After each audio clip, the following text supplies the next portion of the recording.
ఒకటి, భారతీయ జనతా పార్టీ అధికారంలోకి వస్తే రాష్ట్రంలో అధికారంలోకి వచ్చిన మరుక్షణం ఈ రాష్ట్రంలో 10 సంవత్సరాల టీఆర్ఎస్ పాలనలో 14 నెలల కాంగ్రెస్ పాలనలో ఈ రెండు ప్రభుత్వాలు కూడా ప్రభుత్వ ఉద్యోగులని 317 జీవో పేరిట భర్త ఒక దగ్గర భార్య ఒక దగ్గర రకరకాలైనటువంటి అవస్థలు పడుతుంటే అటు టీఆర్ఎస్ ప్రభుత్వం కానీ 14 నెలల కాంగ్రెస్ ప్రభుత్వం కానీ నిమ్మకు నీరెత్తినట్టు వ్యవహరించినవి తప్ప ఎక్కడ కూడా ఉద్యోగుల పక్షాన ఒక్క సెకండ్ కూడా ఆలోచించినటువంటి తరుణం అటు కేసీఆర్ కానీ ఇటు రేవంత్ రెడ్డి సర్కార్ కానీ దొరకలేదు. మిత్రులారా, మీకు అందరికీ నేను ఒకటి సవినయంగా అప్పీల్ చేస్తా ఉన్నాను. భవిష్యత్తులో ఈ ఎన్నికలలో గెలిచిన తర్వాత మా ఇద్దరు అభ్యర్థులు అదే రకంగా వరంగల్ నుంచి గెలిచి వచ్చేటువంటి సర్వోత్తమ్ రెడ్డి గారు కూడా ఖచ్చితంగా 317 జీవో రద్దు కోసం శాసన మండలిలో మీ గొంతుకై నిలబెడతారు, ప్రశ్నిస్తారు.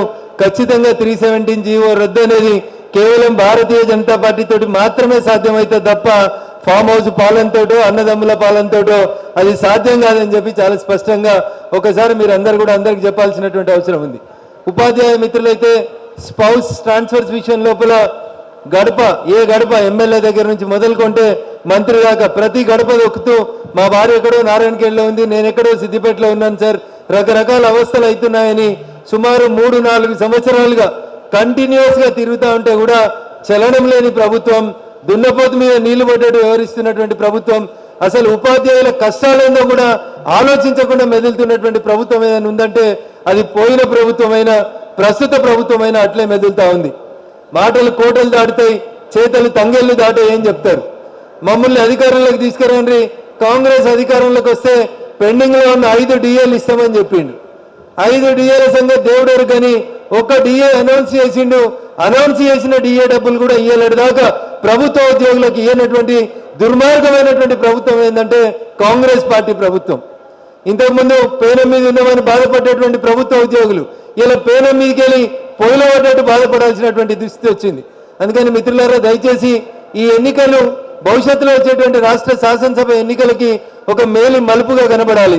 ఎందుకంటే ఇటువైపు 4 జిల్లాలు, అటువైపు 3 జిల్లాలు, తెలంగాణ రాష్ట్రంలో ఉన్నటువంటి 10 ఉమ్మడి జిల్లాలలో 7 జిల్లాలలో జరుగుతున్నటువంటి ఎన్నికలలో అవో బువ్వ ఉడికిందా అంటే 2 అన్నం మెతుకులు చూసినట్టు చదువుకున్న వాళ్ళు, గ్రాడ్యుయేట్స్, టీచర్స్, అడ్వకేట్లు, లాయర్లు అందరూ కూడా ఈ ప్రభుత్వం మీద విరక్తితో ఉన్నారు అనేటువంటి మెసేజ్ పోవాలంటే ఖచ్చితంగా కూడా గ్రాడ్యుయేట్స్ ఎమ్మెల్సీ అభ్యర్థిని అదే రకంగా టీచర్స్ ఎమ్మెల్సీ అభ్యర్థిని ఇద్దరిని కూడా మీరు గెలిపించాలని ఈ సందర్భంగా సవినయంగా అప్పీల్ చేస్తా ఉన్నాను. పోతే మార్చ్ 2024 నుంచి ఈ రోజు వరకు రిటైర్డ్ అయినటువంటి ప్రభుత్వ ఉద్యోగుల సంఖ్య సుమారు 8,000 నుంచి 9,000 మంది ప్రభుత్వ ఉద్యోగులు మార్చి 2024 నుంచి ఇప్పటిదాకా రిటైర్డ్ అయి ఉన్నారు. ఈ రిటైర్డ్ అయినటువంటి ప్రభుత్వ ఉద్యోగులకి ఏమేమి అడుగుతున్నారు, మేము పనిచేసినప్పుడు మా జీతాలకి వెళ్ళి మేము జరిగితే దాచిపెట్టుకున్నటువంటి గ్రాట్యుయిటో పెన్షనో మా రిటైర్మెంట్ బెనిఫిట్స్ ఏమని ఏమని అడిగితే ఆ బెనిఫిట్స్ ఇచ్చేందుకు 10,000 కోట్ల రూపాయలు ఖర్చు అవుతుంది కాబట్టి 2027 లేదా 2029లో చెల్లుబాటు అయ్యేటట్టు ఎఫ్డీలు ఇస్తుంది రేవంత్ రెడ్డి సర్కార్. ఇప్పుడు రిటైర్ అయినాక ఇల్లు కట్టుకోవడమో, బిడ్డ పెళ్లి చేసుకోవడమో, ఓ ప్లాట్ కొనుక్కోవడమో లాంటి మంచి పనులకి ఆ రిటైర్మెంట్ బెనిఫిట్స్ ఉపయోగపడతాయని చెప్పి ప్రభుత్వ ఉద్యోగులు ఆశపడితే ఆయన సర్కార్ అయిపోయినాక మళ్ళీ అసెంబ్లీ ఎన్నికల అప్డేటెడ్ డేట్ వేసి ఓ పోస్ట్ డేటెడ్ చెక్స్లు ఇచ్చి కాంగ్రెస్ ప్రభుత్వం తన చేయి దులుపుకోవాలనుకుంటుంది.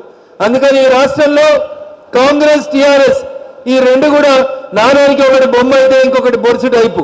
నువ్వు కొట్టినట్టు చేయి, నేను ఏడ్చినట్టు చేస్తా, పేపర్లో నీ పేరు నా ఫోటో తప్ప వేరేదేం రావద్దు, కనబడద్దు అనేటువంటి రీతిలో అటు కాంగ్రెస్, టీఆర్ఎస్ రెండు కలిసి ఆడుతున్నటువంటి దమన నీతికి ముగింపు పలకాలంటే ఇటు గ్రాడ్యుయేట్స్, టీచర్స్ ఎన్నికలలో ఉమ్మడి 7 జిల్లాలలో ఉన్నటువంటి చదువుకున్నటువంటి మేధావులు, విజ్ఞులు, ఉద్యోగస్తులు, మా జర్నలిస్టు మిత్రులందరూ కూడా దాదాపు ఓటు ఉంటుందని అనుకుంటాం. మీరు కూడా అందరూ మా పక్షాన్ని ఉండాలి. ఎందుకంటే పోయినాయన చెప్పిండు వరంగల్లో వరదలు వచ్చినప్పుడు జర్నలిస్టులందరికీ మంచి మంచి ఇల్లు కట్టిస్తాం, డబుల్ బెడ్రూమ్కి ఇంకో బెడ్రూమ్ కలిపి జర్నలిస్టులకి 3 బెడ్రూమ్లతో ఇల్లు ఇస్తా అన్నాడు. వరంగల్లో కట్టలే, నల్లగొండలో కట్టలే, గోపన్పల్లిలో కట్టలే. ఆఖరికి సుప్రీంకోర్టు చెప్పింది వకీళ్ళకి, జడ్జిలకి, ఎమ్మెల్యేలకి, ఎంపీలకి, జర్నలిస్టులకి ఎవరికి ప్లాట్లు ఇవ్వద్దు అని చెప్పింది. పోయినోడు 10 ఏళ్ళ అధికారంలో ఉండి పెద్ద పెద్ద ఫామ్ హౌస్లు కట్టుకున్నాడు కానీ జర్నలిస్టులకి డబుల్ బెడ్రూమ్ల కాడ 3 బెడ్రూమ్ ఇవ్వలేకపోయిండు. ఈ వచ్చిన ఆయన ఏమైనా చేస్తాడంటే ఈయన కూడా ఏం చేస్తలేడు. అందుకని ఆలోచించాల్సినటువంటి వ్యక్తులకి ఓటేసేటువంటి అవకాశం వచ్చింది. ఒక మేధావి మౌనంగా ఉంటే ఈ దేశం 10 ఏళ్ళు ఆయన పాలన లోపల చాలా నష్టపోయింది, చాలా వెనుకకు పోయింది.